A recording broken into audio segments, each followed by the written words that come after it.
yeah. Get your hands up, yeah. To the floor, yeah. Yeah. I went to a public primary and high school in South Africa. After high school, I unfortunately didn't have the opportunity to plug straight into a tertiary education system like a university or technikon due to financial constraints. So my journey was to work part-time, figure out my steps, and then to study part-time to take my next step. So my first few years after high school was not very interesting. I worked in retail, I did a lot of part-time work, and spent about a year figuring out what my career path would be. During that part of my life and in the early years after apartheid, I didn't think that a career path in the film industry was actually something that was achievable for a person of color at that point. But with more research and looking into things and really going in depth, I found that it was actually a career path that I could possibly look into and follow. And with a good friend of mine, we actually decided to take the plunge and attempt to join a film school. We eventually found a small film school that's established itself in Hout Bay called the Mercury Film and Television School. It allowed me to work part-time and study part-time in order to progress in my career. Left film school, ventured out with some contacts, started approaching a few production companies, trying to get some experience, and eventually landed a gig at a company called Big Blue Productions.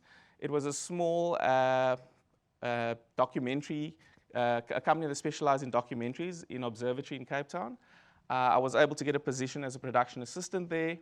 It was a really great experience because we got to work in really small teams. It was more TV, where teams are a bit smaller than they are in film. We basically worked with a small team of about 4 people and the director, where we would shoot inserts for documentaries. We were able to do this Woman of the Year roadshow. It was a show that was on at the time, and it allowed us to travel to the far corners of South Africa to do inserts and interviews with people around the country. It was really fantastic and gave me a very good understanding of the country, of the people, and of the industry that I was about to get into. I was there for about a year, where things started slowing down, and I decided at that point I wanted to venture more into film, at which point I decided to join a crew agent, and I ventured into the film industry as a production assistant. I loved being a PA. I'm just going to put that out there. It was a fantastic experience for me. Being a PA allowed me to work in a multitude of departments, from production to art department to camera. It gave me the ability to work with all the departments, to be able to learn from the people that I worked under, and to gain experience as I went. I worked at various production companies over this period on a freelance basis, job to job.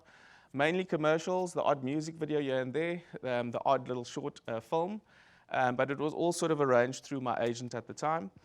And from there, I got the opportunity to work at a company called Velocity Films. Velocity Films, back in the late 90s and early 2000s, was one of the biggest and most prestigious production companies in South Africa. It was a really great opportunity that I had to be able to get in there and to have the opportunity to work with some of the best directors and producers in the country. We've always had world-class crews here, and people would always come to our country for that.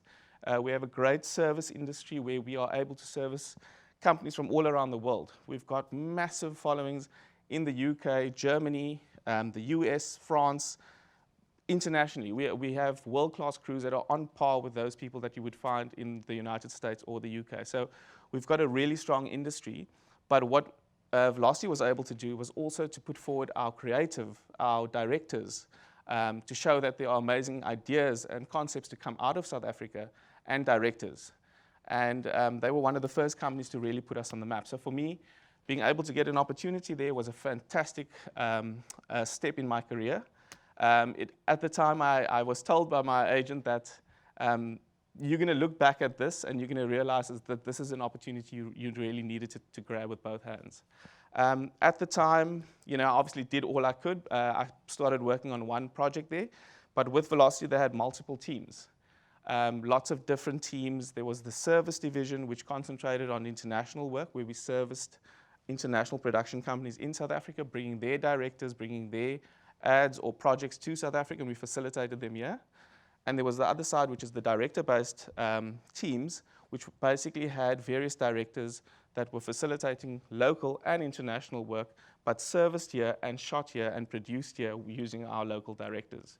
So just in terms of my career path, I was able to start working at Velocity Films as a production assistant. Within 2 or 3 months, I was given an opportunity. The production coordinator actually fell ill on the job. And instead of bringing in someone quite fresh with no prior knowledge of the job, I was pretty much on it for a few weeks at that point. They decided to promote me or give me the opportunity to be a trainee coordinator on the job. And at the time, I wasn't sure if it was something that I really wanted to do initially. When I got into the film industry, I really sort of warmed towards camera. I was really interested in Artipon. I found those really fascinating departments to work in. But once I was given the opportunity in production, for me, I actually found that it was my calling. It was something that I really warmed to. It was something that I wanted to do. It was about actually the nuts and bolts of putting a shoot together, of arranging it. It's basically the brain of the operation. Trying to bring all these different parts and segments together to put it together to make a project work. And through the process of working as the production trainee, I felt that is actually what I felt I wanted to do in this industry. I progressed from there onto being a full-time coordinator. And then at the end of that season, I managed to also venture out and started working elsewhere as a production coordinator, which was really also good because you get to experience other people, other systems, other directors. But by the time the next season came around, I was called back to Velocity Films. They offered me some employment there on a more regular basis, and I was able to progress from there to being a production manager at the same company. And for me, it was the best learning experience. I got to work under some of the best producers and executive producers the country has seen. I was then given the opportunity to start producing some junior work in 2010. In 2011, I actually teamed up with Anton Visser, who is my co-owner at Patriot Films. We joined together as a director-producer team in 2011, and we haven't looked back since. We worked together as a team at Velocity up until Velocity closed its doors in 2016 as a producer-director duo. When Velocity closed its doors in 2016, we were able to launch Patriot Films.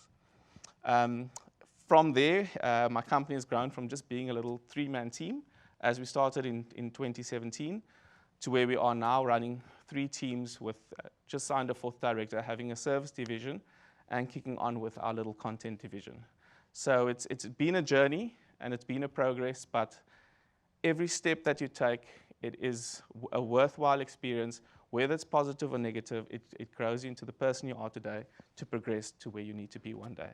It might have been a good thing to be a little bit uncertain when leaving high school, to actually give myself the opportunity to figure out what I wanted to do before doing it. So it was a little bit of trial and error.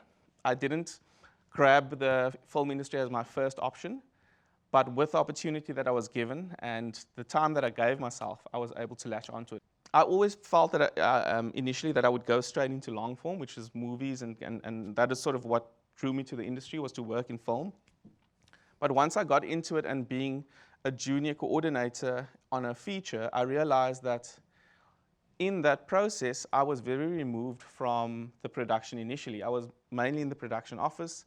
I was managing the back end. I was working a lot on the call sheets, the information, the daily schedules that are sent out, and I wasn't quite getting the experience of being on set every day as I would have been on the commercial side. And that initially is what actually drew me more to commercials, were the shorter formats, the quicker turnarounds, committing to a project which is a month long as opposed to a year or 6 months, depending on the feature. And for me, it just felt like a better fit for me at the time to learn and to gain more experience, as opposed to long form at the time for me in my journey. You mentioned some phrases that I've never heard before. You mentioned a director-based and service-based company. I'd like to know what's the difference between those two? Director-based teams or director-based companies are companies that have their own internal film directors. At Patriot Films, we've got 4 film directors that are actually signed with us. We've got Anton, Sam, Adil, and Tumelo. Those are our internal film directors. They are with Patriot Films.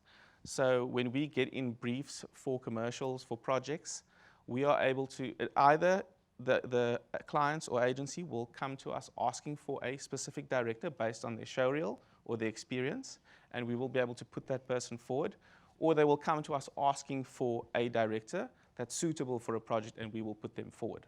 That's director-based, and that's sort of local. In terms of service, to give you the difference is, service companies do not have their own internal directors. Service companies facilitate other production companies in South Africa. So for instance, an international commercial for Renault, for France. There's a commercial coming from Renault. It's based in France. It's with a production company in France that has their director. It's the middle of winter there. That's a summer ad that they need to shoot at the beach. I'm just giving you a rough example. The service company would be contacted by the French production company to say, the board would be sent, here's the idea, here's the director's treatment. There's already a director that's pitched this job. The job has been secured. They are now looking to service this job in another country. So the service company would then facilitate the French company in South Africa. The French company would fly in with their director and producer and possibly the French client and agency, and the local South African company will facilitate the French company in South Africa.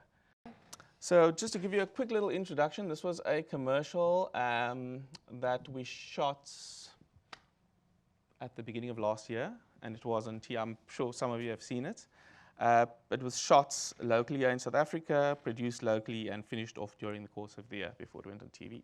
I will play it for you, and we'll have a bit of a chat.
Lots of different aspects and facets to this commercial. What I will do is I'm just going to start with showing you the initial script that we received for this project, just to give you an idea as to how this works from script to screen. You've got the client. In this instance, it's VW. You've got the agency, which is Ogilvy. So that's the advertising agency that the client works with. So basically, the advertising agency in this instance is Ogilvy. They are VW is their client, and they come up with concepts for TV commercials, content, stills, you name it, across the board, billboards. They come up with and conceptualize ideas that they put forward to these clients. In order to get a commercial like this signed off, I'm sure they went through quite a few script options before they got to one that was signed off. So that's part of their journey, is to find concepts, to conceptualize ideas that resonates with the client and to their target market. So this idea came about by the very talented creatives at the agency, and it was an idea that the clients really warmed to. What then happens is you've got your client and agency. The agency will then, once they've got a script signed off or an idea signed off, they will go out and start looking for possible directors and production companies that they would feel are suited to this project. So once they've got the script in hand, the team will look at a variety of directors and production companies. This one in particular, they were looking for someone with quite a strong visual presence, someone that understood performance and had a very technical brain that could understand the post side of things. So it was a very specific director they were looking for. And it was briefed out to Sam Coleman, who's one of our film directors, along with 2 other production companies with 2 other film directors. So that's generally how it would work. We would then be briefed by the agency, so we will be brought in. They will sit us down. They will show us the script, which they will take us through, and we will be given a production brief on the production side, which I'll take you through after this. And from there, we will take that brief, and each company will be briefed. So if there's 3 companies, it's generally 3 companies that are briefed, 3 directors that are briefed. That brief is taken along with the script, and we go forward, and the director puts together a director's treatment. The director's treatment is how he perceives that script to play out, what the cast looks like, what time of day we're shooting, where is it set, what is the music, all the different aspects to the ad, the type of wardrobe that's going to be worn, the speed at which we're shooting. Does he change the story at all? Does he add anything? Does he take away anything? Does he simplify? Does he make it bigger? That's the director's treatment. I'll show you an example of that quickly. But I think actually let's just go to the script firstly so that you guys can get an understanding. So the director will then treat on the job. He will put his director's treatment forward. So when we're going into a pitch to present our ideas, the director will go forward and put his presentation up on the screen, which is his treatment. And the producer will have a quote for that TVC. The producer will have a proposed schedule that we would work towards. They would put forward all the back-end services that we would provide, the post facility that we would be putting forward, the editor that we would like to work with. That is all sort of part of our pitch for the job. On here, you will see certain scenes that were written in that may not have made the edit, that may not have made the director's treatment. The director may have changed the script. Depending on the agency and the client, sometimes they're very happy to have that done. Depending on the script that's done, sometimes they aren't able to do that because a script has gone through a round of testing. And they are now set on the scenes and the script that they have, and we will be told, guys, you can bring your elements to it, but try not to change the scenes because it's actually something that can't be changed. In this instance, we were given a little bit of creative license to actually take the script on board. We could change scenes, we could look at it, we could try and make it better, we could simplify it, we could have done quite a bit with it. There were certain mandatories we had to follow. An issue with these types of commercials generally are we are not allowed to show speeding on TV. That is a very, very difficult thing to get around, especially when you're dealing with a GTI. So it was a fantastic concept that they came up with where the world slows down even though the GTI is always driving at a normal speed. And in that way, they could actually show the enhancement of the speed without showing speed. We still need to always consider safety on roads, so that was a very big aspect of this commercial in terms of how we were going to put it out there without it looking dangerous, and just to keep it, top of mind, present, and for people to really resonate with it. So that was a really trying task. Anyway, we took the brief on this. The script was given to us, so this is what a script looks like. It had a top and tail very similar to what we have in the commercial. But you would see in here, there were a few other scenes where there was a security guard that admires the car.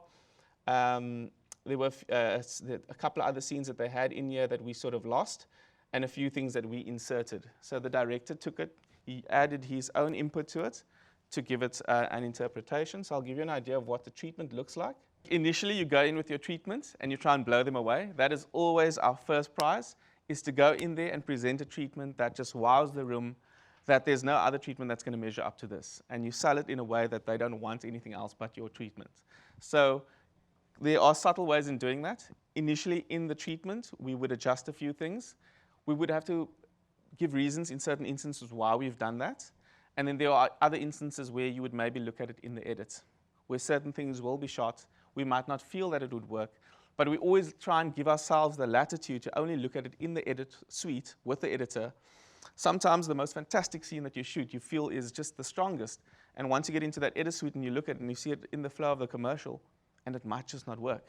And one of the weaker scenes that you felt may not, will end up on the cutting room floor, actually ends up in your commercial because it actually just enhances the flow of the commercial. So in terms of the way we approach it is to arm ourselves with enough footage that we can achieve within our days in terms of our shoot and our budget, but then to look at it and give ourselves the opportunity in that edit to still make the decision on what's going to make the edit or not.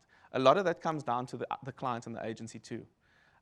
With VW and Ogilvy, we've got a lot of trust. We've built up trust with them over the years. We've done quite a bit of work for this client and agency, so we've actually garnered quite a strong trust with them.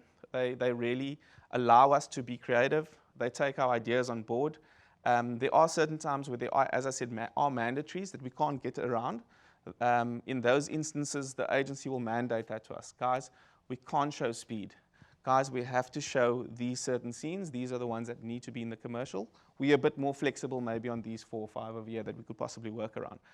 So generally in treatments, what we're doing is we're trying to put a very strong visual together with some really important information about the various aspects. But basically, trying to sum up the director's ideas and show visuals that we will try and achieve, on our project. So for instance, this is all about slow motion, so it's a lot about the way we capture slow motion. And what Sam was trying to show in these slides are everyday moments, everyday South African moments that you never see in slow-mo. It could be as simple as you'll see on this screen, a bird flying, a piece of paper falling, someone eating, someone being messed on. These are all just simple scenarios, but once shown in slow motion, it can actually give you a whole completely different perspective on a shot or a scene. VW are very keen to push the South African flavor, especially for our local market. We are allowed to shoot South African commercials for our cars. A lot of international brands only really fly the international commercials. VW believes that South Africa is a unique market, so they are allowed to actually push the envelope in showing uniquely South African scenes and telling uniquely South African stories. And that's very particular to this brand, which is something which is really great that we are allowed to do. But just to give you an overview, these are all the type of things that we would include in our treatments.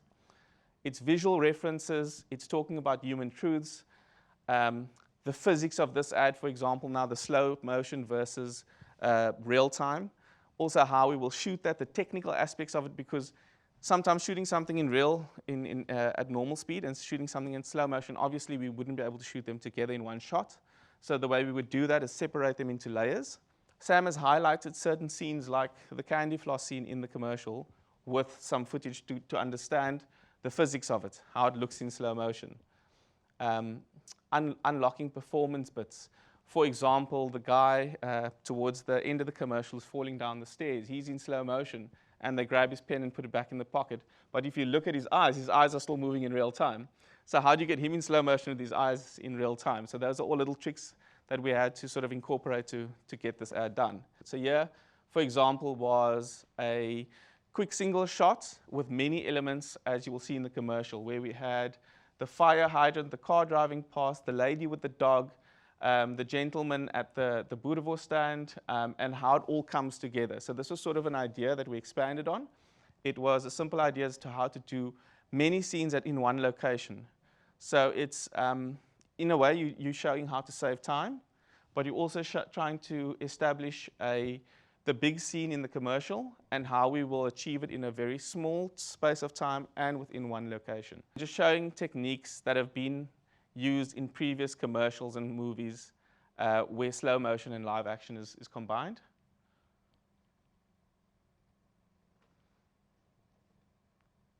And how we capture it. So you can see that was just one section of it. We're now moving on to the second section, which is cinematography, and how we will shoot it, how we will capture the light, grade the images. And something that Sam sort of veered towards was that this was, as you were saying, the street photography as a touchstone. He used street photography as his touchstone. It's basically looking at still images, beautiful still images that have been captured, and how we can apply that to a motion film. This is about the director of photography, the DOP, the cameraman that we use, Warren Moritz. He's a world-renowned local South African film DOP. He shoots many local and international car ads, so he's world-renowned, and we were lucky enough that he was in South Africa and present for us to shoot with him. So this was sort of just a little background on Werner. So basically, when it comes to doing director's treatments, we don't get paid for it. So all of this is on the production company's dime. You are given an opportunity to secure work. So it's basically, if you look at it in a broader spectrum, it's like a tender that you put forward to get some work. That's a pitch.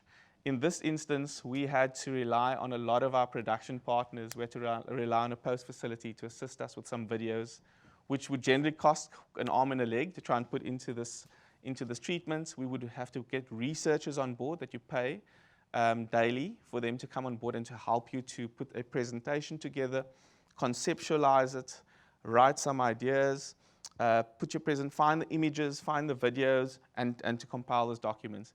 Depending on the project, it could be a simple execution, but in this instance, there were many players on board that needed to bring this together.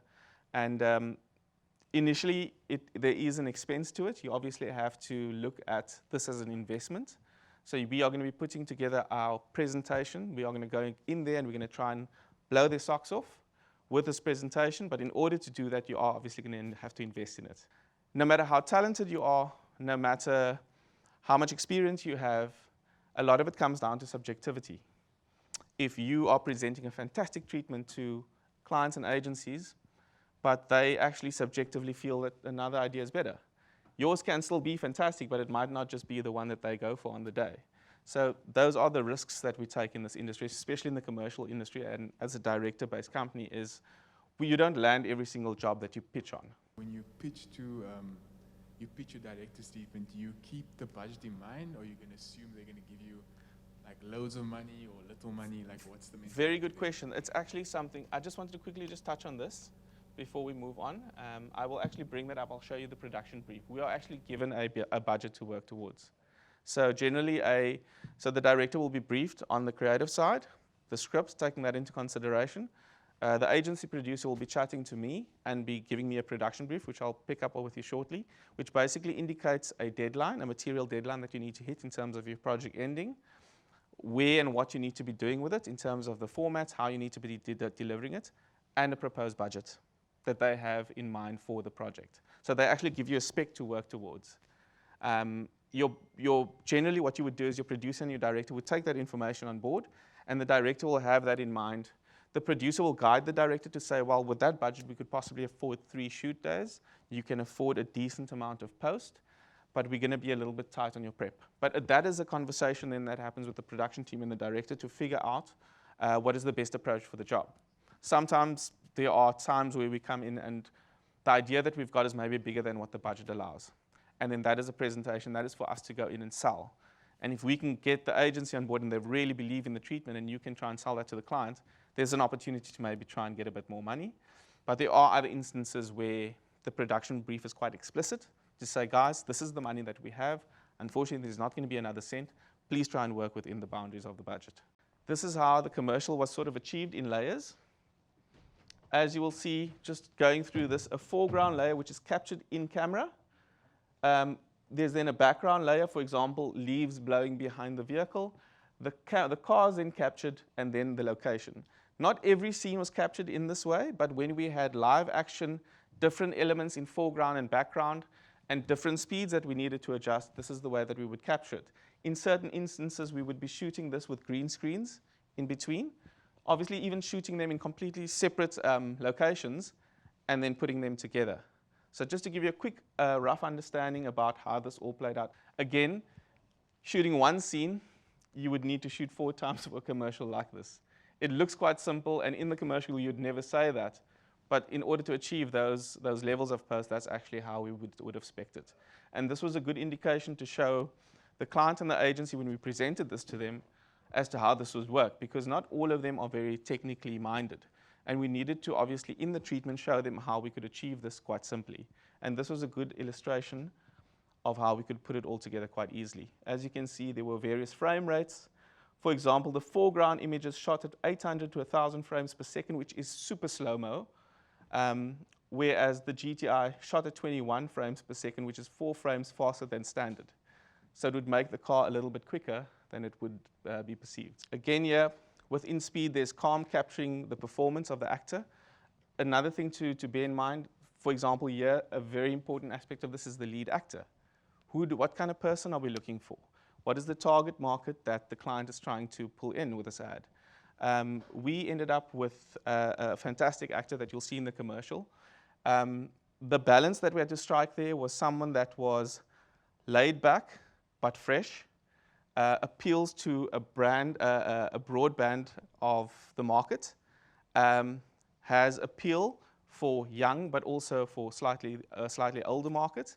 Obviously, it's not this gentleman. This is just a reference. But it was quite a long decision that needed to be made, and we did an extensive casting to find that lead. and also the second lead, which is the lady right at the end of the commercial. At the end of the day, every decision will ultimately rest with the client in commercials. Styling, again, very important in this commercial. Obviously, it's a GTI, it's a trendy car. You want it to be, you don't want any false points when it comes to styling in a commercial like this. We actually brought on one of the top stylists in the country, B. Diamondhead, from Joburg. She's a fantastic stylist, and we actually brought it down for this commercial just to make sure that we were hitting our marks precisely. So here again, just some South African flavors, making sure that it resonated with the South African market, that there were South Africanisms in there that we will all be drawn towards, that would separate us from this being an international ad for Europe, for the Americas, that this is a South African ad. So this is basically how Sam perceived the story outline to flow. For example, this shot here, we basically needed the help of our post facility to put that ball into the shot for us. So we had to rely on our post facility that we were quoting the job with to assist us in the treatment phase. Under normal circumstances, they'd have probably charged you an arm and a leg to just drop that ball in there. But what we had to do was capture this image, capture the ball, supply it to the post facility, and for them to just get this rotating ball inserted into the shot for us. So again, working with our partners to try and put a fantastic presentation to try and secure the job. So these were all the scene ideas, as you will see, that you found in the commercial. And you can see multiple locations, multiple scene, lots of different cast, all walks of life, different parts of South Africa, although we shot it obviously in Cape Town. Finding the right blend of your cast as well, not just your lead cast member, but the entire cast. I mean, now you have, for example, a black lead man. You have to look at the rest of your cast. This is South Africa. It's people from all different walks of life. It's not just one type of person that's going to buy this vehicle. So you want to try and make sure that you're populating your ad with the right mix of people.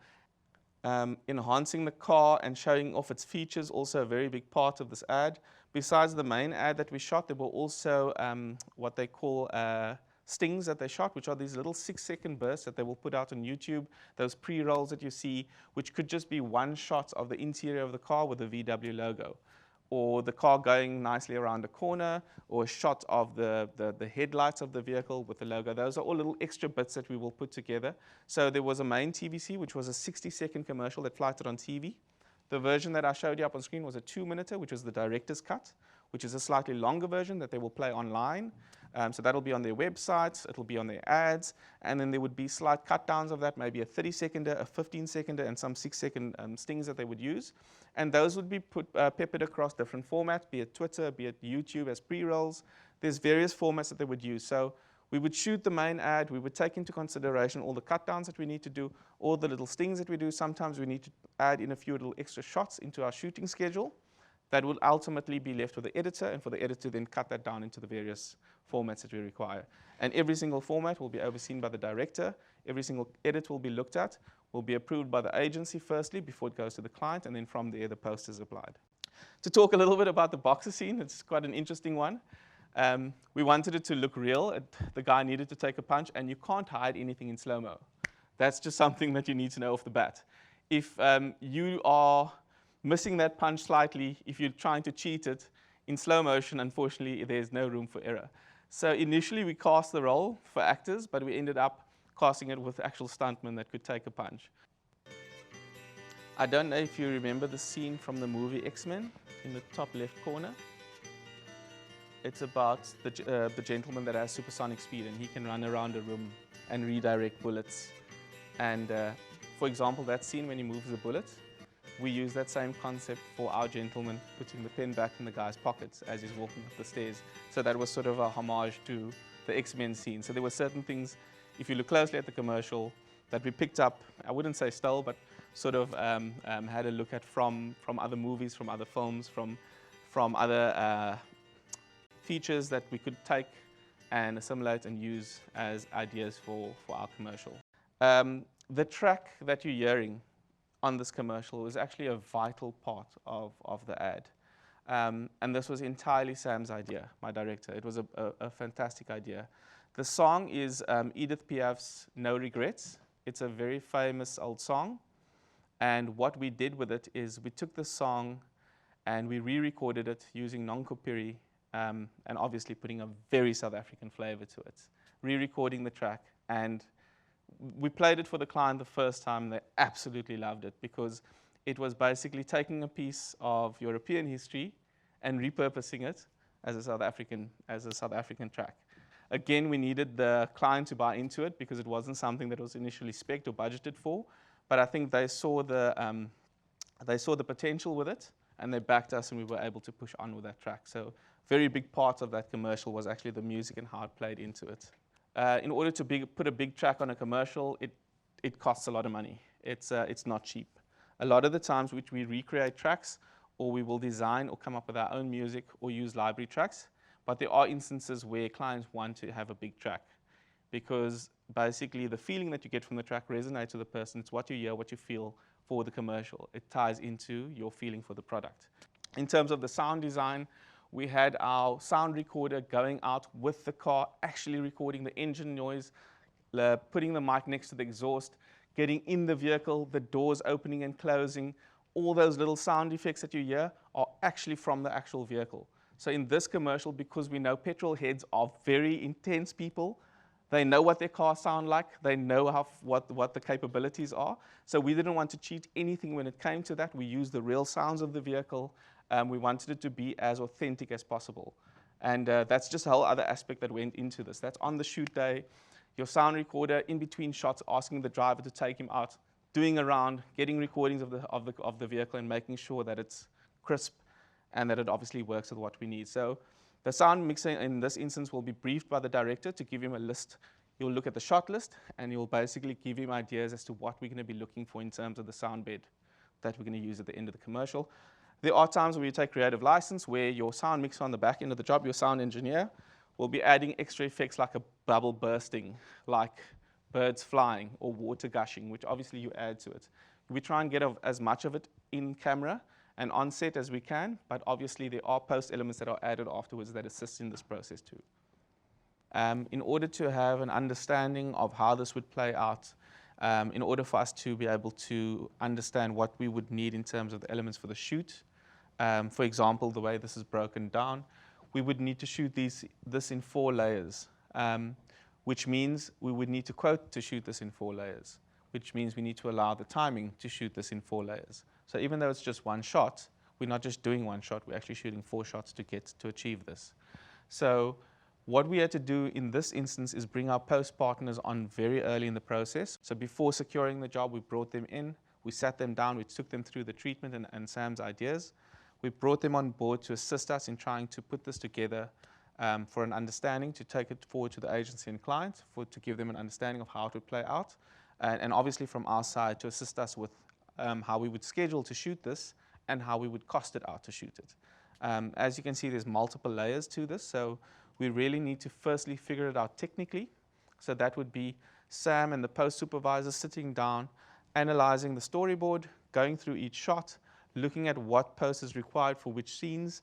As I was saying, not every scene in the commercial has big posts. Certain of the shots that we shot were just in camera and shot at a very high frame rate, so you get that slow motion effect. Other scenes like this, wherever we saw the GTI driving at normal speed through a slow-mo scene, obviously there were post effects that needed to be added. So in this instance, we had our post supervisor with us quite early in the process. Once we secured the job, every step of the way that we went, in terms of finding locations, in terms of the styling that we were looking at, for example, different types of hair and how it's affected in slow-mo, candy floss, what we could do in terms of shooting that in camera and then the plates that would need to be affected by that. For example, candy floss, it doesn't have a hard outline. So those are very hard things to cover when it comes to post-production and layers, for example. A woman who turns and her hair goes, if you're shooting that and you need to try and rotoscope each hair, it's a massive undertaking. I'm just trying to explain to you that certain things are obviously a lot easier than other things. So when we're considering time, when we're considering the shots, when we're considering how to put it together, those aspects need to be taken into consideration. Is it a shot where we're seeing a lot of detail? Are the outlines quite hard and easy for us to rotoscope, which is to cut out in order to put another post element behind it?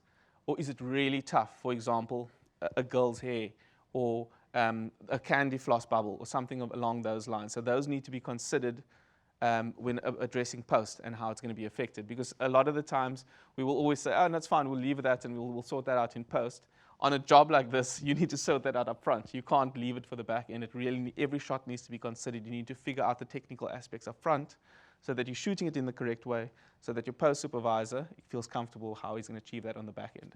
So on the shoot, next to the director and the DOP, the director of photography, the cameraman, was the post supervisor. Whatever was being shot, the post supervisor was working hand in hand with the director to ensure that he was comfortable with how it was being framed, the shot that was going to be achieved, and that he was able to add the layers that he would need to on the back end. So in a job like this, which is very technical, it's always good to have your post supervisor with you. And it's in order to avoid any awkward discussions when you end up in the edit suite at the end of the job and you're needing to do a big post effect on something that hasn't been quoted, hasn't been allowed for, the time hasn't been spec'd. Is there a way that you protect the treatment since the job is not guaranteed? What if they like steal your ideas? Very interesting question. It's an unspoken truth. It's an unspoken agreement, I guess, that we have, where it is very hard to separate that, where an agency would like a specific treatment, but there might be one or two ideas from another treatment they like. It is very difficult for us to firstly know whether or not that was in the other treatment. If not, we don't really know where that boundary is. So a lot of it is on trust with our agency.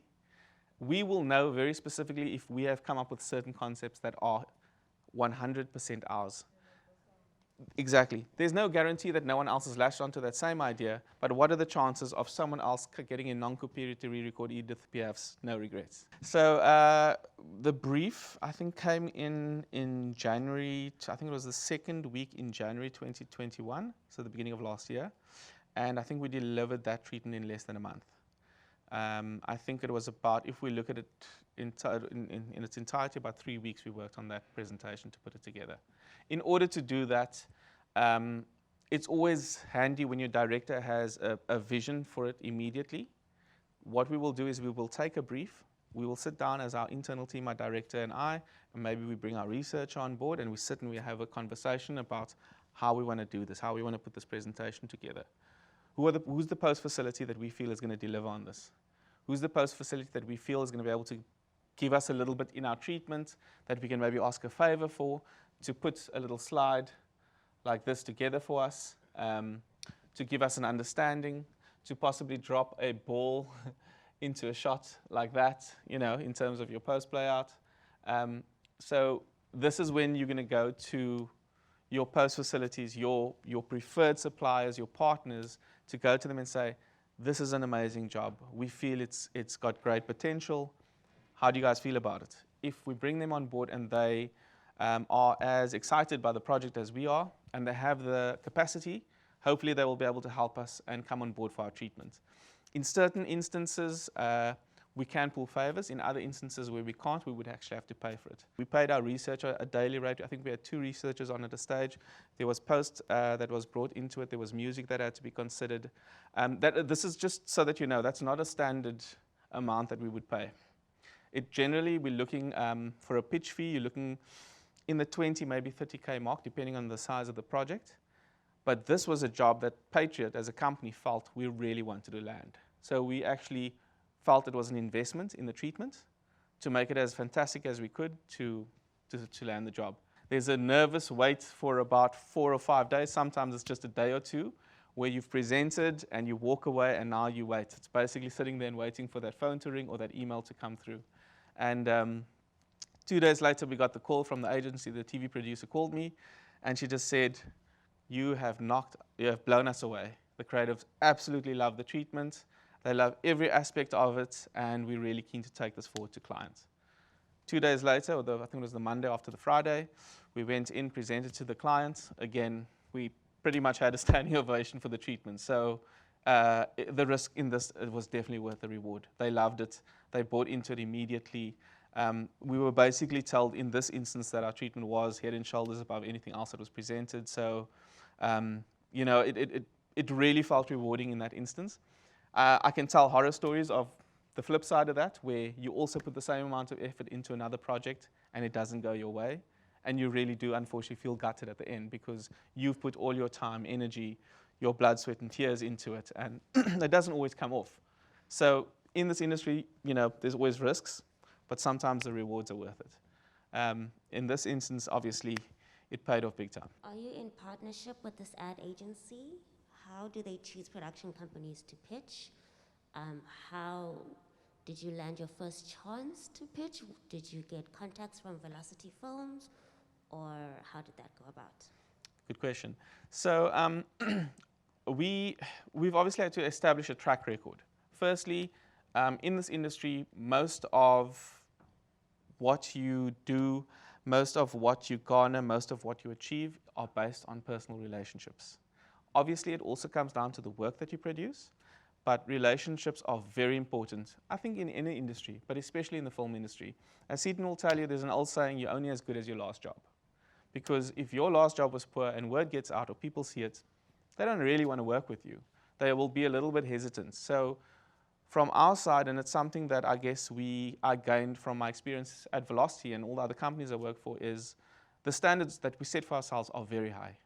And it's something that we managed to retain at Patriot. The standard of work did not drop from the time we left Velocity till when we moved on to Patriot. From the Velocity days, obviously it was great because we were part of a big organization that had a big marketing team that had clout with agencies and clients. But what it allowed me to do was to gain relationships with people, start working with all the best and top TV producers in the country. It gave me the latitude to work with certain clients. It made the job easier for my directors that I worked with because their show reels were constantly being sent to the top agencies, to the top clients to have a look at. So Velocity was a very good company in terms of keeping their directors top of mind by marketing them. So in a way, what we do at Patriot is a very similar thing, and most production companies do this. It's to try and stay top of mind, to make sure that your directors' show reels are constantly being seen by the top agencies, by the top creative directors, that when they have projects in mind, they're immediately thinking of they'll have a director in mind. What was the most challenging thing that you went through, you know, from pitching and putting everything together, and how do you go out and network? I mean, as young creatives now, right? Things have changed, but is there any word of advice apart from social media? Because I'm not very good on social media, but how do we now go out and network, and how do you cope with the stresses that come with the job? Firstly, in terms of this particular jobs and the challenges we faced, I think there were a few aspects that were really tricky. I think one of the main factors was the schedule on this and how we were going to achieve the amount of shots and scenes that we had in the amount of time that we had to shoot it. I think that was something that we really needed to figure out. I'll give you a small example of that. The commercial got delayed a little bit and basically got pushed out, I think, closer to winter. I think we only shot it eventually in May. From February to May, if you look at your number of hours of sunlight, you're already losing 2 to 3 hours. So that in itself was a challenge. We had a schedule pegged for a sort of autumn shoot where the days are slightly longer, evenings are shorter. And when you need daylight, that is obviously a factor that needs to be taken into consideration now that we're moving slightly into winter and your days are shorter. Do we need to include rather 1 or 2 more interior scenes rather than exterior scenes? So that was quite a challenge for us, just in terms of making sure that we could get the footage required in the time that was spec'd. As I said, that was something, just a small thing that we had to take into consideration was the length of a day. Over and above that, obviously the multiple layers, the multiple people to have on board at each phase through this project that had to be on board, that had to sign off from your director to your DP to your post supervisor. And that's sort of part of the process. So I guess it still falls part of schedule, because after every pre-production meeting that you're having with the agency and client, there's feedback, there are notes that need to be then taken on board to the production house, and we need to speak to our suppliers to make sure that we can still hit our marks. So I think scheduling on this job was quite tricky. The post aspect of the job, also quite a tricky one. Just as you can see, there were so many different variables that we had to deal with. But overall, I think schedule was probably the trickiest part of this, just to make sure that we were hitting our marks. The second part of your question was, how do you market yourself besides social media? It is very tricky, especially now with all the COVID restrictions that we're under. We've also started having to take different methods in being able to promote our people and our company. Generally, it is us basically hitting up agencies and clients in Cape Town, in Joburg, wherever around the country, even abroad, and meeting with them, going in there, showing face, showing our show reels, showing them what we're bringing to the party. Obviously, as an individual, in terms of a creative, it's networking, social media being a big part of that, making sure that your resume or your CV or your portfolio is up to scratch and obviously has your latest work.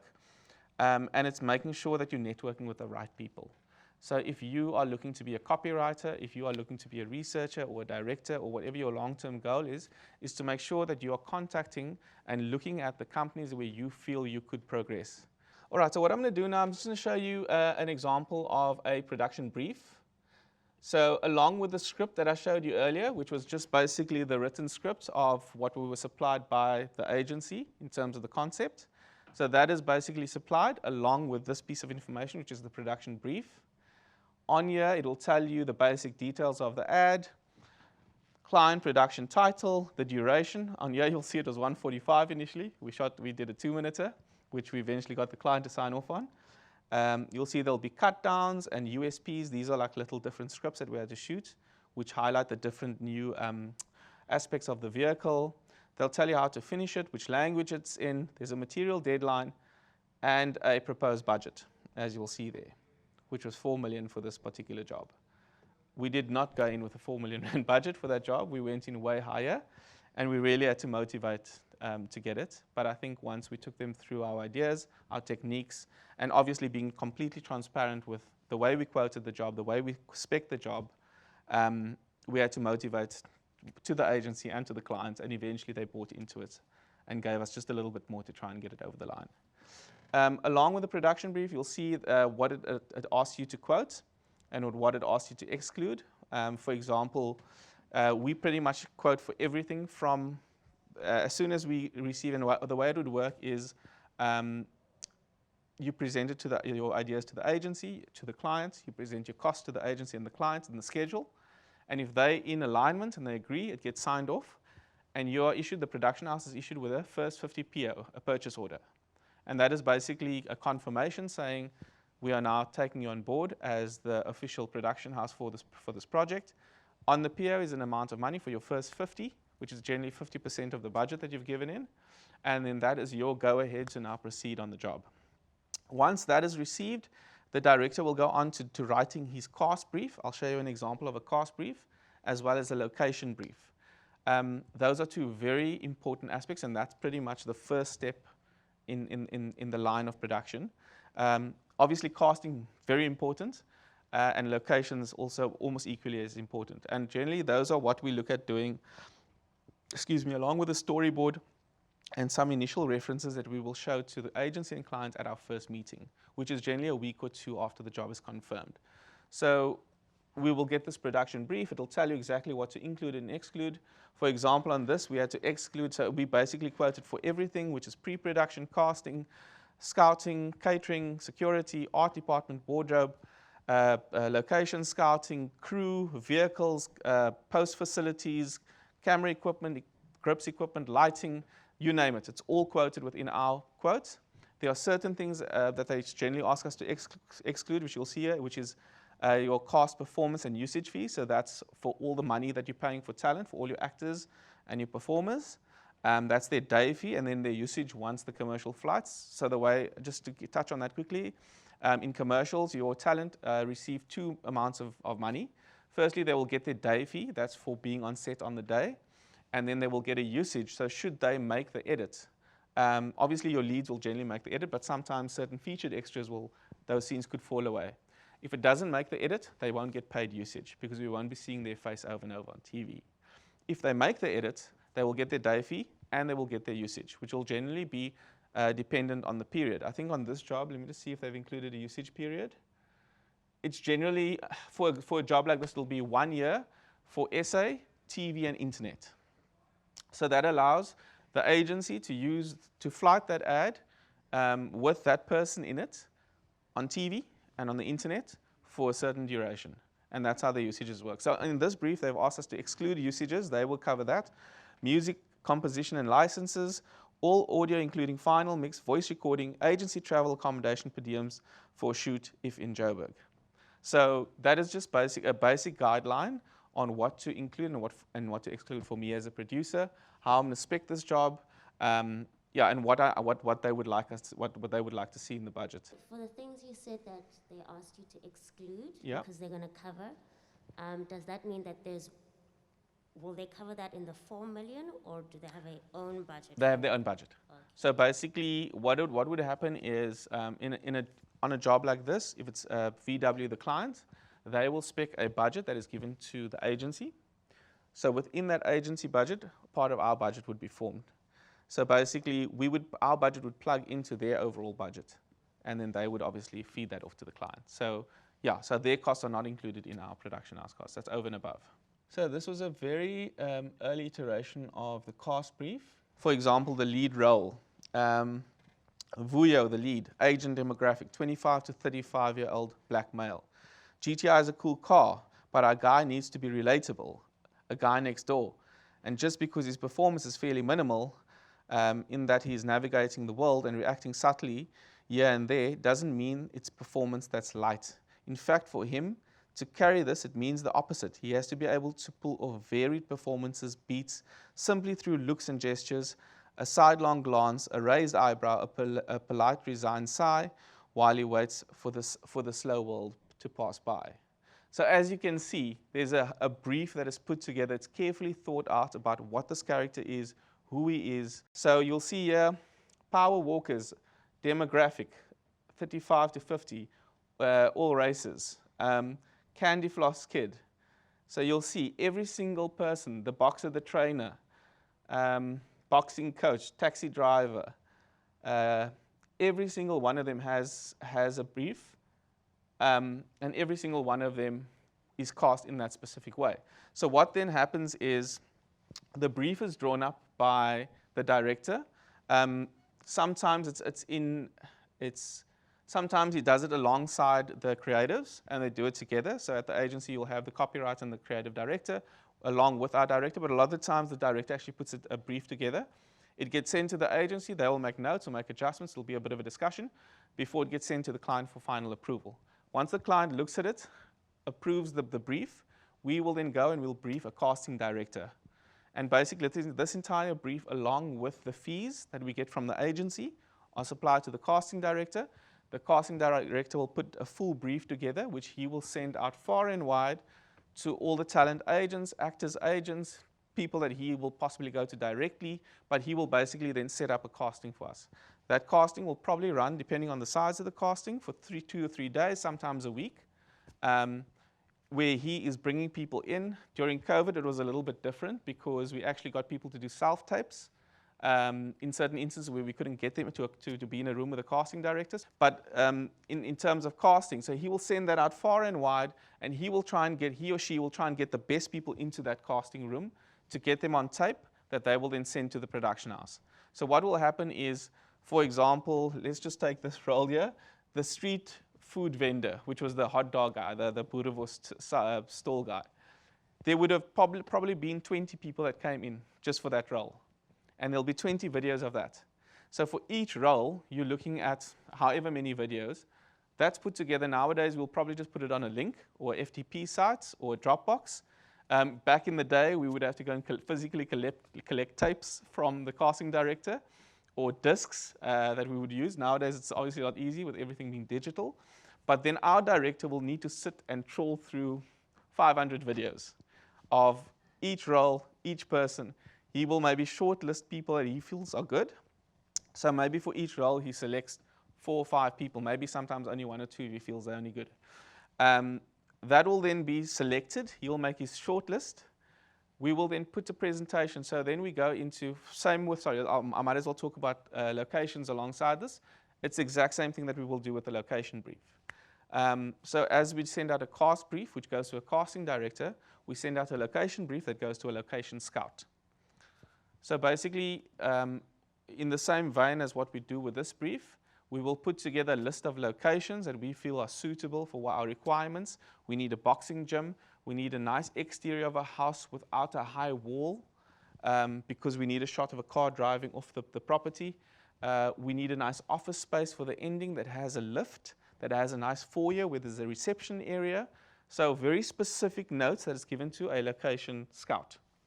The location scout then will go out, and usually they have their own databases, and they will go and look for these specific things. They will go out and photograph this, so we'll get them on for a few days.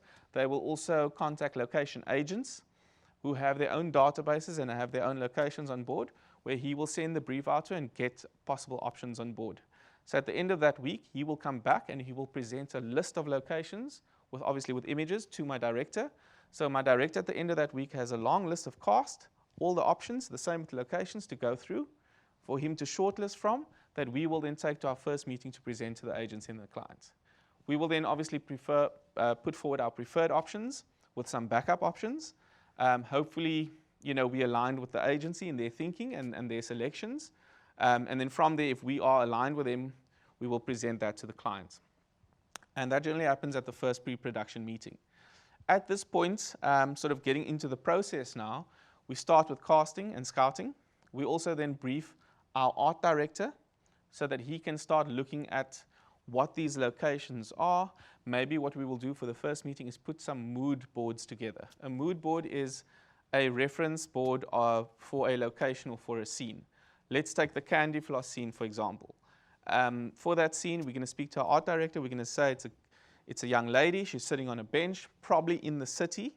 She's eating candy floss. This is a transition scene from when we see him driving out of his suburban area and into the town. So maybe it's the edge of town kind of feeling. What are we looking at doing for that scene? So the art director will put a mood board together, which is basically just some images of the types of candy floss that we could have. Maybe there's a candy floss vendor and a candy floss machine that's in the background. Is this a fun scene? Do we maybe place a little bicycle on the side next to her? What is the dressing? Maybe because it's a fun scene, we want to add some bubbles, which we actually have in the scene. So he will put a little mood board together. So at this point, when we're briefing our art director, the director is sitting with him, taking him through the entire ad, breaking it down into the specific scenes, for him to then look at various mood boards that we would put together for this presentation. So the presentation I'm referring to now is the first pre-production meeting. So that's your first step in your production phase, when we're now going to be presenting things to the agency and to the client for the first time, after the job being signed off. So generally in this meeting, we're going to be presenting the locations, the cast, some art mood boards in terms of what these scenes could possibly look like. So your art director is brought on board. He's either sourcing images online or from previous jobs, or little video clips from movies or from other commercials that we feel are relevant to our scenes. And we'll put a little mood board together for that. The same will apply to our wardrobe stylist. So my director, just as he briefed the art director, will also have a sit-down meeting with the wardrobe stylist. And this is now going through this entire list of preferred cast. What is our lead going to look like? He's actually going to work on the day. He's going to his office. But we don't want him to look too formal. He needs to be relatable, but he still needs to look smart enough to be able to be going to an office where there's a receptionist and a lift. So he can't be too casual. So a look is developed for him, the same as for our lead lady at the end, and every other single person in this ad throughout. Be it the slay queen with the dog, be it the power walkers and their neon outfits. Every single scene and every single person is discussed, and a look is possibly created, and a mood board is put together for those people. So for that first pre-production meeting that we're having with the agency and clients, we're going in there with selected cast, selected locations, possibly some art and wardrobe feelers that we will put forward, that we'll discuss. We'll find out what they like, what they don't like. We'll obviously motivate for things we feel really strongly about, or give them options for things that we're not too sure about. So that is sort of the first phase of getting into it. So you've got your casting on board, you've got your locations on board. Then you're going on to the more technical aspects of things. As I've discussed, we had post supervisors on board throughout this process. We needed to make sure whatever we were putting forward was going to be able to be delivered on the back end by them. On a job like this, it's also very important to bring your DOP, your director of photography, your cameraman in very early to understand the language that we're going to be telling with our camera. on this particular job, during our research phase, during our treatment phase, we already got in touch with the director of photography that we felt was good. As you would see, we actually had in the treatment a slide of the DOP that we were looking to use on this commercial, just because we really had to think about it carefully, up front, about how we were going to firstly shoot this and achieve what we wanted to. The style that we were going to employ in order to get there would very much be determined by the director of photography that we brought on board. So on this job, we actually looked at speaking to someone really early on. I mean, it's before, you can't really confirm them, but if you're speaking to someone, you're sending them the script, the DP that we know, we'll send it to them, we'll maybe set up a conversation just to get them excited. If we feel they're really keen on the project and they may be available for our dates, which we'll check, we'll try and bring them on board and have a bit of a discussion. In this instance, it was Werner Maritz. He's a very old supplier of ours, is a very good crew member and friend that we felt would be perfect for this. As I said, he's got massive experience with car ads, locally and internationally, and it was a no-brainer for us in terms of who we wanted to approach. So in terms of the pre-production phase, we then bring our cameraman on board. We will sit him down, we will discuss the technical aspects of the job, what kind of camera we're going to need. You know, this is hyper slow-mo. We go, okay, there's only certain cameras that can give you the right frame rates. You know, if you're needing to go above 1,500 frames per second, there's only certain cameras that you can use. And then the lenses that we will employ with that. We will discuss the team that he needs to bring on board. He needs a focus puller. We're going to need to have a crane. We're going to need to have a crane operator. There needs to be a remote head that needs to come with that crane. So the technical aspects for me, especially early on a job like this, I will bring a DP in early into my thinking. So when I'm quoting the job, I have an understanding of what he's going to need to, what he's going to require in order to deliver it. So in a job like this, again, very important, bring those people in early in your process. Have those conversations so that you understand that you are covered with the gear, with the crew, and with everything that you need to deliver on a job. So I think this is one of our first versions of the schedule. So just to show you when the presentation, okay, well that was just the golf.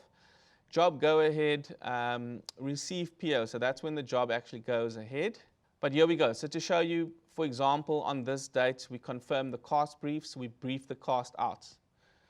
We then briefed, as I said, the art director and the wardrobe stylist. We started casting and scouting. Unfortunately, this was over the Easter weekend, so there was a lot of gaps. We went into casting and scouting, as you can see, for another full week. After that, we had reviews of casting and locations, and we shortlisted, which the director does. And then you will see there were 3 days of directors and DP recce towards the end of that week. So that's once we've done a whole lot of casting, a whole lot of scouting. We've got all the information on board. We've looked at options. We want to now go and look and see these people and these locations. And that's what happens over those days. Going forward from there, as you can see, we will have some time to prep for that PPM, the pre-production meeting. And then we would go into a first agency and client PPM. So depending on how that goes, and if we feel we've achieved what we were looking for in terms of all the locations and all the cost, generally there are still a few little holes to fill after that. And as I said, you know, that first meeting, you're also trying to show some referencing in terms of wardrobe, in terms of styling, in terms of art department. You try and sell as much as you can up, you know, in that first meeting and be as prepped for that first meeting as possible. Thereafter, as you can see, the process goes on. There's further DP, directors recce. There were a lot of locations that we needed to consider for this ad. So in some instances where we're shooting a mom and a dad in a kitchen in a house, and the whole ad plays out in that one kitchen. It's just one location. It's only 2 cast members. The process is the same, but it will be a lot shorter because we're only casting for 2 people. We're only looking for 1 location. A job of this size, it's bigger. So there's lots of casting to do. There's lots of locations to find. So you need to allow the time and the resources to do it. But on smaller jobs, obviously, this can all be a lot quicker. As you'll see, the process goes on. You will see there's a few days here for callbacks from the 26th of April onwards. Callbacks are when we have now looked at the cast list. We're happy with our short list. The director is now going to be going into the casting director. He's going to be sitting there, and we're going to call back all our shortlisted options, all the people that we've now shortlisted. So, for example, if we've still got 4 options on the table for the lead guy, Sam will go in, sit with the casting director. We'll call the 4 guys in. He will sit and he will direct them in terms of the performance that he wants from them. Because maybe on the casting video, the performance that they delivered, they liked the person's look, but maybe the performance wasn't quite right. This gives the director the opportunity to sit there with the person, direct them, get to the performance that he feels is right. Or there would be another option on the table where he nailed the performance in the casting, but his look wasn't quite right. The director will then meet him and see, hey, can we look at him? Maybe we can adjust his hairstyle. Maybe it's just a styling thing, but he just gets the performance. I actually really like him as an option. So this gives the callbacks, gives the director the opportunity to start working with the talent that we have on the table. And that, as you can see on this job, we spec'd over 3 days, which is generally quite long. Callbacks could happen over 1 day if it's just 2 or 3 cast members. There's no need to spread it out. It could also just be a couple of hours. So again, depending on the size and scale of your job. And then you'll see we're prepping now for another PPM and then going into that. So once we get to this phase now, we have now got our art director that has seen locations. Your wardrobe stylist now has seen a list of leads that or featured people that we feel we're going to be moving forward with. So now they're going to be looking at actuals, not just references. So our art director, for example, will now come up with actuals that we're going to be placing in our locations. For example, the girl with the candy floss that's sitting on the bench, what is that bench? What does it look like? He'll put forward a couple of options of real benches that we can actually choose one from. The candy floss, is it blue? Is it pink? Is it green? We will have options in the book. And in these final PPM meetings, you're actually choosing one, you're selecting one. That's what's going to make it into the ad. So your final PPMs are very important because it's actually where you're going to tick all your boxes now, well, for agency, client, and for us, to know what we're going to finalize and what we're going to move forward with. So in that meeting, we will also have briefed, prior to this, a few days before, a storyboard artist. The storyboard artist is someone that comes up with storyboard frames that actually physically draws them. So the person will sit with the director. The director will take his treatment, he will write a shot list from that as to how he sees each shot playing out. He will sit with the storyboard artist and they will draw a storyboard frame for each scene that we're going to present. That storyboard at the final meeting is then presented to the agency and clients, and they've got an option there to look at it and to edit it and to pull it back if need be, or to give their input if they feel that we need to make any changes. But basically, in that final meeting, everything gets signed off. So from that storyboard, which shows you exactly how this ad's going to play out, what the scenes are going to look like, the locations that we're going to be in, how those locations are going to be dressed, what dressing we're going to see in those locations, the cast members that we're going to be confirming for the job, how their hair will be styled, what clothing they're going to wear. We'll get to that with a wardrobe call. But we'll have examples in that pre-production booklet. Any little detail down to music, we will have a meeting. There'll be a segment in that PPM meeting for music. Have we been talking to our musos? Have we been working, developing a track with them in the background? So all aspects of a job that needs to be covered and needs to be signed off needs to happen at that phase before you're moving into your final phase of pre-production. So as you can see, we then had callbacks. We had time to prep for that final meeting. We had our final PPMs. There was then a debrief session for the director to have with the art director and the wardrobe stylist. Because from there, what happens is we went into a technical scout, which is a tech recce, which basically is like the recce we did earlier, where the director, the producer, the art director, and the cameraman goes and looks at all the locations. Now we go back to those locations, but with our technical team. So you're taking your gaffer, you're taking your grip, your art director's there, there's a location manager there, there's a team of about 6 or 7 people with your production manager, and that we all go to each location and we look at it. There's a discussion with the DP and obviously finalizing what the shot's going to be. The director of photography will chat to his grip and his gaffer to say, I'm going to need this lit like this. We're going to position lights in these areas. I'm just giving you an example of one location. We're going to have those lights up on the gantry. For the grip, I'm going to need a crane for the shot with a remote head. So they will then make lists of the gear required for each location. Along with that, you're going to have your location manager that's with us on the recce. He's now looking through the locations. He's going to speak to the location owner, be it a homeowner, be it the city of Cape Town, if it's in a public location. He's going to look around as to where we're going to have our base camp, where we're going to be putting our catering. So he comes in with a different technical aspect, and he works very closely with the producer to look at locations and to ensure that we can actually achieve what we need to there. For example, if it's a tight location, we're shooting it at a house in Constantia.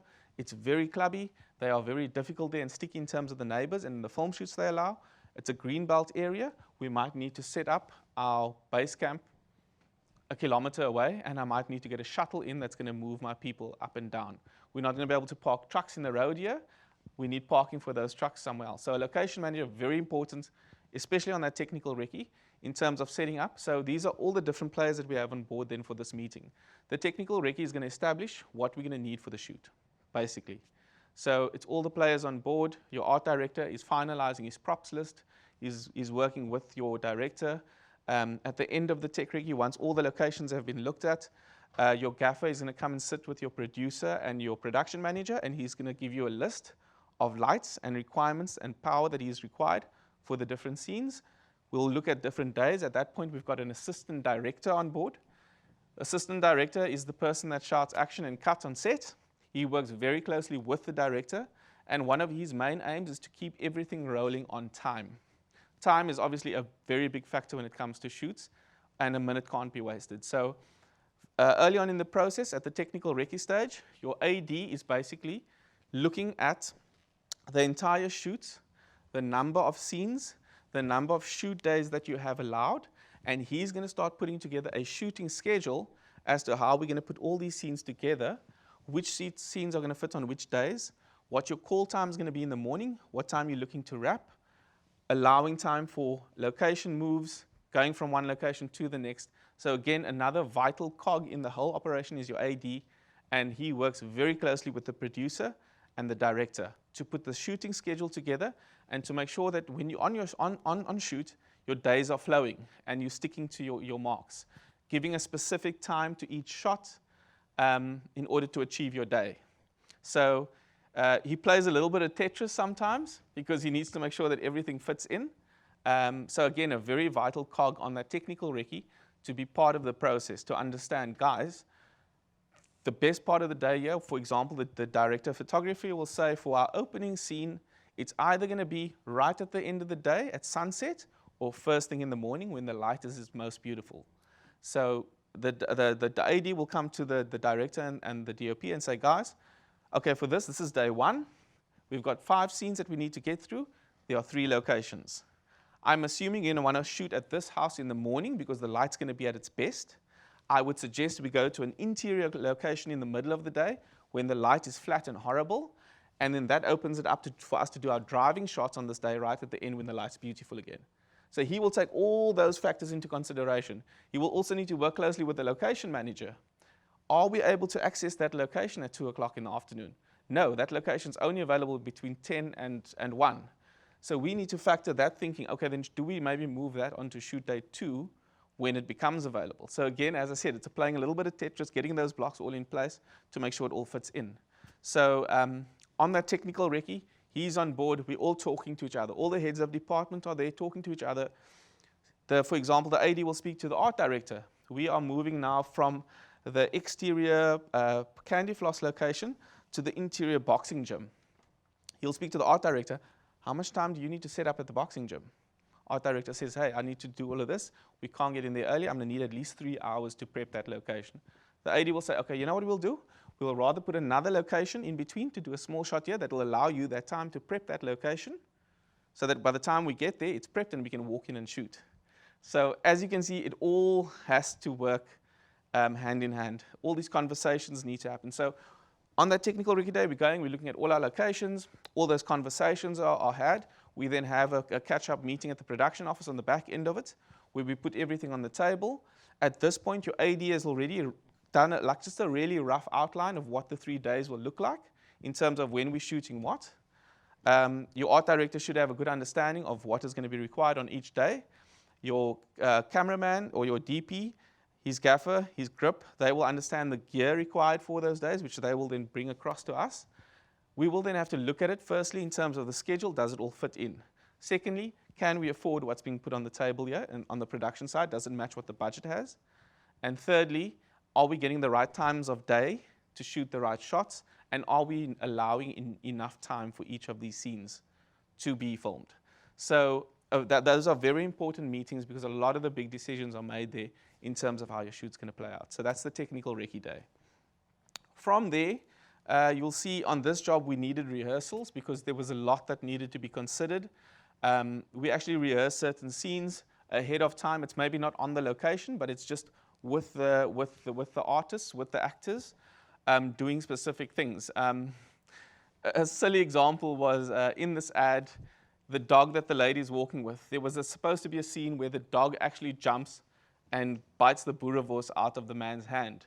And there was a whole rehearsal day just for that scene. In the end, it actually didn't make the edit. As you'll see, that scene didn't make it. We did actually film it, and we rehearsed, and we got the dog to jump out of the woman's hand and take a bite of the boerewors roll. I'm just giving you a rough example, but that was rehearsed. The water pipe bursting and the speed of the car traveling through and what speed that needed to be done needed to be rehearsed, so that on the day you're not filming that, the water shoots, the car's timing is out, the car's wet, we have to dry the car, the scene didn't work. So we have to, on shoots like this, we really have to be meticulous about our details in our prep and our planning. And that also comes down to rehearsals in this instance. Once those are done, we go into things like the wardrobe call, the wardrobe fitting, where we actually now, all the costs have been confirmed, the client's happy with everyone that's on board, they like the wardrobe references that we've presented and the options that we've put forward in our PPMs, and we're now going into a wardrobe call. So that is when we bring all our cast in, our client agency and director are there, and our wardrobe stylist, and they're now starting to style every single person. So basically, you will start generally with your lead actor, if he's available first up. You will try a few different options in wardrobe variations, slacks, jeans, shirts, short sleeve, long sleeve, formal shoes, belts, and you'll basically put a few looks together. And hopefully in that meeting, decisions are made on the preferred option and a backup option for the wardrobe. It's always good that we have the agency and client there because decisions can be made immediately.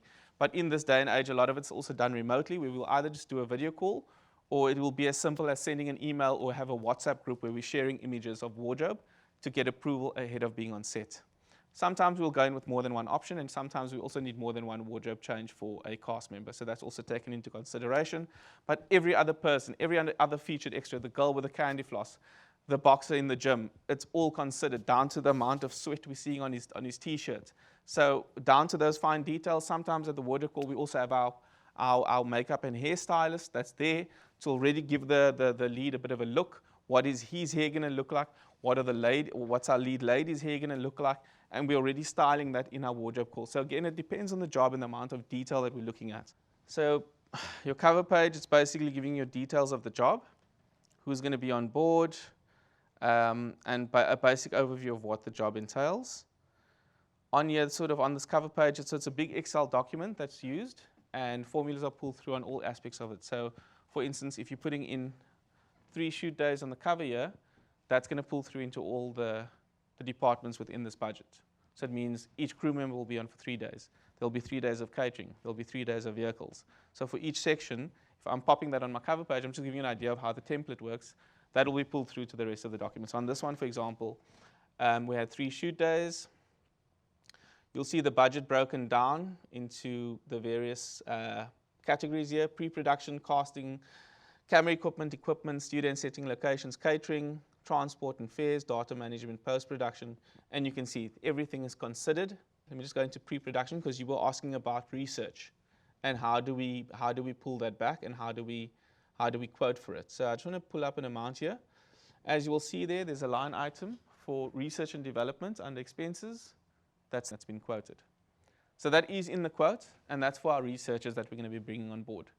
That figure didn't, as I told you, didn't quite match up to what we actually spent on it, but we are only able to put in a certain amount for research into a budget that will be accepted by our clients. Nowadays, we also have a whole new element that's called the cost controllers. They're basically a set of accountants that are brought in by clients nowadays, generally the bigger clients. And what happens is once you quote a job and the agency is happy with your costs, it gets passed on before it goes to the client. It actually goes to a cost controller. The cost controller is going to take that budget and look at every single line item in there, and where they feel it might not be right, or maybe there's a little bit much, or they need an explanation, they're going to come back and they're going to ask us, why have you quoted 30,000 Rand for research, for example? And I'm going to have to motivate to say, we have to look at the size of this job. We have to motivate for the amount of weeks that we need on the job. We need to consider the technical aspects of the job. We need to figure out how we're going to shoot it. So there's a lot more research that's needed for this job as it would for a man and a woman standing in a kitchen, for example, where there's no slow motion and it's all a 30-second commercial of live action. We would need to consider the research that needs to go into the post side of things here. We might need to get additional aspects. So on this budget, as you can see, we allow rand for research. If the job is secured, that rand is offset against the research cost that we spent on the job. So quickly just going through the quotes so you guys have an understanding. For example, you'll see here we've got location scouting. Well, I think we started with prep. So, you know, a location scout going out for 3 days with his car, his camera, his meals. You've got a director's recce over 2 days with the location scout that needs to go out. It's broken down in there. You've got your technical recce and your director's recce, the days required for that, the vehicles required to transport the people around. And then further down, just your list of expenses required for the job. Then we go into casting. So are we casting in Joburg and Cape Town? So we actually need 2 casting fees. Generally, we would send a brief to these casting directors, and they will give us an amount that they reckon they would need to cast these jobs, how many days they're going to need to cast it, how many roles they need to consider. So an amount would here be put in for Joburg and Cape Town, casting in 2 different cities, and that's allowed for in the quote. There's an amount put in for the wardrobe call for the facility that we're going to use to fit people. And in this job, well, there was a dog, so there's an amount for a dog. Moving on, here we're going to see the salaries of everyone on board, from your director, your producer, your production manager, that basically your production team, your cast coordinator, your first AD, second AD. Moving on to your technical team, you'll see that it's broken down into prep days, possible recce days, and their shoot days. So moving down into the technical team, here you've got your camera people, your camera department, your grips, your lighting, your sound mixer. On this job, we needed stunt coordinators and stunt assistants, so we've allowed for that. If you're looking at the boxing gym and some of the driving shots, there's special effects. There was a special effects coordinator, and that's the water spraying out across the road, and any other smoke or special effects that we required during the job. Precision drivers, there's a freedom, they call it a precision driver. There's a freedom arm operator, which is the type of crane that was used on the back of the tracking vehicle. Auto detailing, auto detailers are the people that will look after the vehicle on set. They'll probably come with an enclosed truck that the vehicle is transported in. They're the ones that are looking after it, making sure that it's clean, making sure that it's spotless and that it's ready for camera. So those are auto detailers. There'll be a precision driver that's allowed for as well. A lot of the times we can't use the lead cast member to do the driving, so we will bring a precision driver in to do the driving. Some of the times we try and just blur out the driver so that you don't see the driver. Other times when we actually need to see the driver, we will put it on a flatbed and we'll cheat it as if he's really driving. So it depends on what we are shooting, where we are shooting, and whether or not the lead cast member can drive. But a lot of the times whenever we're doing a performance with a cast member in a car, we control it by putting it on a flatbed, which is basically a trailer that's towed behind a towing vehicle, so that we can control every aspect of it. He's not really driving. All he's doing is concentrating on his performance. On this job, quite a big art and wardrobe department. Lots of locations, lots of scenes, lots of people to dress. So as you can see, the art director, there was 14 days of prep in total for the art director. Lots to source. You've got multiple locations. For each location, it's sourcing props. It's looking at styling. It's maybe designing signage. It's cleaning up locations. It's working with post to see what we can actually do in camera, what we may have to do in post. Some of the times what we're doing is on set, we're actually trying to take certain things down or maybe cover something up by putting up a prop if it's going to be something that's going to be difficult to clean up in post. So again, those are all little things that your art director needs to be taking into consideration. On this one, we had a child on set, so we needed a childminder to be present. If we have animals, there's always an animal trainer and a wrangler. And generally, you're employing them with some prep up front to source the animals for you, to make sure that they're trained. And then on set, we need an animal anti-cruelty person to sign off and to give you a certificate to make sure that no animals were harmed on set. So that's also a requirement to have if you have animals. And then going through the rest of the list, there are people like your PAs and your assistants. Traffic officers we obviously needed. We needed to lock off roads. lay-by PAs, which are basically more PAs that we would have just to make sure that if a road is locked off, it's not just the road that's locked off, you have a PA on either side of the pavement to possibly stop general public from walking through while you're shooting. So even though we're just locking off a road where you have a traffic officer on either side, you also need to think about the pedestrian traffic and how they're going to be controlled should you be shooting. Because the last thing you want to do is to start shooting and all of a sudden you have some random person walking across the road looking straight into camera on your biggest shot. So always good to have to bear that in mind on shoots of this nature. And then medics, you'll see we had 2 medics here on set. Nowadays with COVID, we actually have our medics going out with us on the recce's as well. And we quote for that, we allow for it. It's basically for COVID assessments, for a location to be assessed. Is there enough ventilation in the location? How many people are we allowed to have in the room? Obviously with our levels fluctuating, it's become a little bit easier. But during hard lockdown, those were all considerations we really had to consider. Obviously, we need to, ventilation's a thing, how many people we can have on location, are we able to social distance, and how will the set be managed in terms of COVID. Nowadays, depending on the shoot, COVID testing does happen. Certain international clients sort of really requested that all the key crew, or sometimes the entire crew, is tested on the morning of the shoot or the day prior to the shoot. But nowadays, that's why 2 medics are on board. One would be your general medic that is there to assist, and one is more your COVID officer that's going to oversee and make sure that everything is ticked off in terms of your COVID requirements, because that's also a box that would need to be ticked. A general length of day for a crew member in South Africa, CPA regulations is a 10-hour standard day. That's on set. Anything over and above that, the first 4 hours after 10 hours, the first 4 hours thereafter, is charged at time and a half. That is 1.5 your daily hourly rate. So if your rate is 2,000 Rand a day, your hourly rate over 10 hours would be 200 Rand. So if you've worked 3 hours of overtime, you would get an additional, well, it's time and a half, so that your hourly rate of overtime would be 300 Rand, so you would get an additional 900 Rand if you worked for 3 hours. So the first 4 hours of overtime on a commercial are charged at time and a half. From 4 hours plus, it's charged at double time in terms of your daily rate. So that is to ensure that you're obviously trying not to have your day too long, because it becomes a massive expense, and also to look after our crew. You don't want your crew to be working 16, 18-hour days. When you work in consecutive days, that becomes very dangerous. So besides your overtime, there are also things like turnaround penalties. I'm just sort of mentioning this so that you have an understanding of that. A turnaround penalty is basically that you need to, if a crew member is working consecutive days, and they have wrapped at a certain time, for example, they've only wrapped at 11 o'clock the one night, and their call time is 4 o'clock the next morning, that means the turnaround time from wrap time to the call time the next morning is 12, 1, 2, 3, 4. So that person only has 5 hours turnaround from when they wrapped to when they're being called again, which is very dangerous. So there's a penalty that is involved over and above overtime, which is called turnaround time. So, for example, in an instance like that, which we would never want to get into, your crew member needs to be paid for the 5 hours that he doesn't have. Turnaround time needs to be 10 hours between wrap and call. And any amount of time in between that is called turnaround time, and that is a penalty to the production house for making that person work at the time when he shouldn't be working.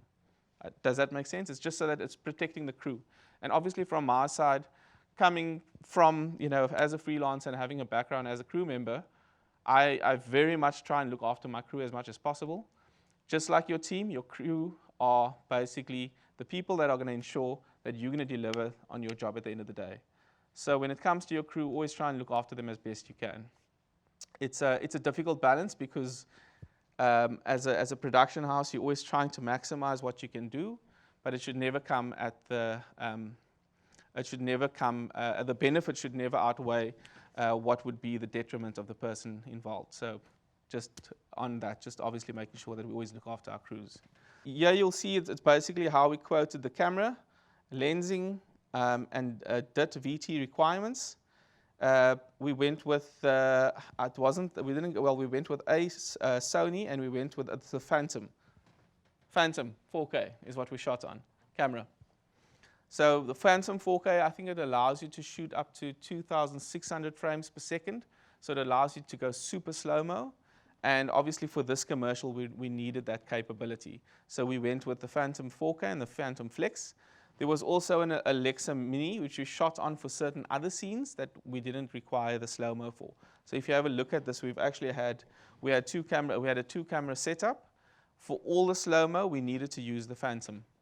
That is the camera that allows for it. The normal cameras, your normal Arri Alexas, your Sony Venuses, I think they only go up to about 250 frames per second. They don't have the chip to allow you to go to the higher frame rates. So yeah, so that was the camera that was used on this particular job. Going through the accessories, we'll have some decent lenses and filters, your matte boxes and memory cards. As you can see, everything is allowed for you.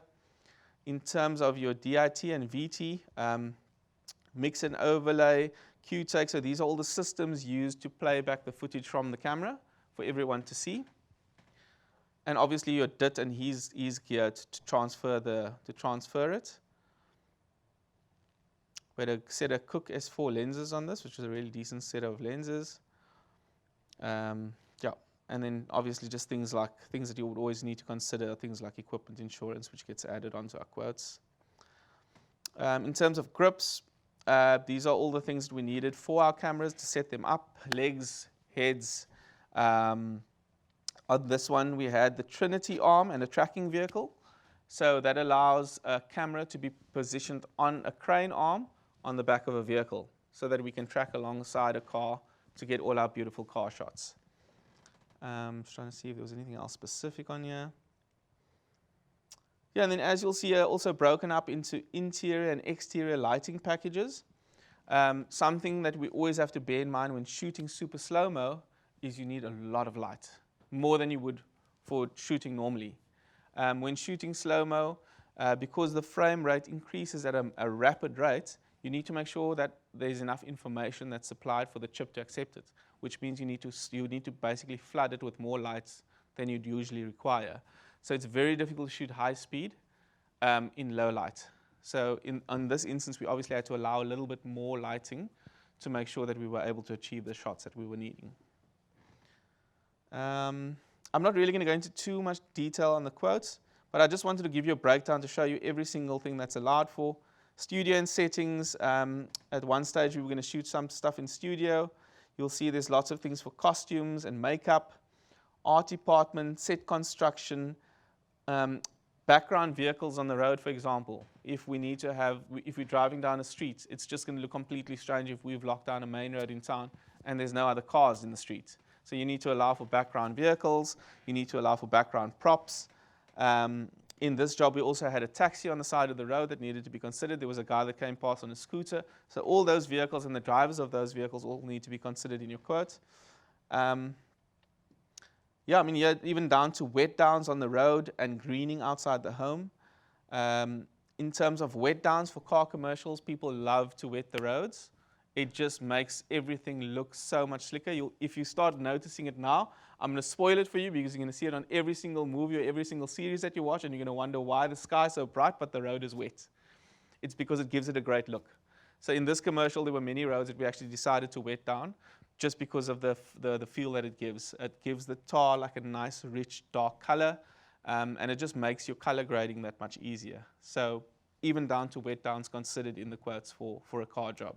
Broken down into then the locations, the fees for each and every location that we're looking at, the base camps that we need to house our crew at all these different locations, the film office permits that we need to pay for, any permits that are required for the metro, if we're shooting on drones or aerials, that we get the aerial permits in place, unit expenses, portable toilets, COVID costs and testing if need be, your mobile routers on set if you need to be working with that on set, and your allowances for your unit manager and his expenses.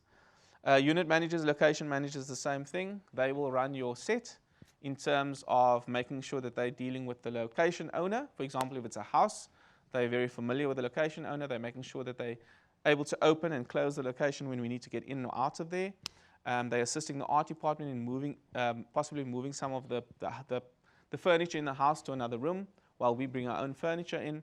They're overseeing the location. They're also bringing in their unit equipment. Unit equipment being work lights in the morning when it's really dark and we arrive there, portable tables that we need, chairs that we may need, bins, ashtrays, So they generally come with a kit, maybe a couple of small jennies and some work lights, and they basically will set up a location for you. Moving on to catering, I mean, everyone needs to eat. Generally, if it's a 10-hour day or 11-hour day, you've got your breakfast and lunch, and then so that'll be, at this point now, we're doing single packed meals and not the buffet because of COVID, and just trying to reduce that.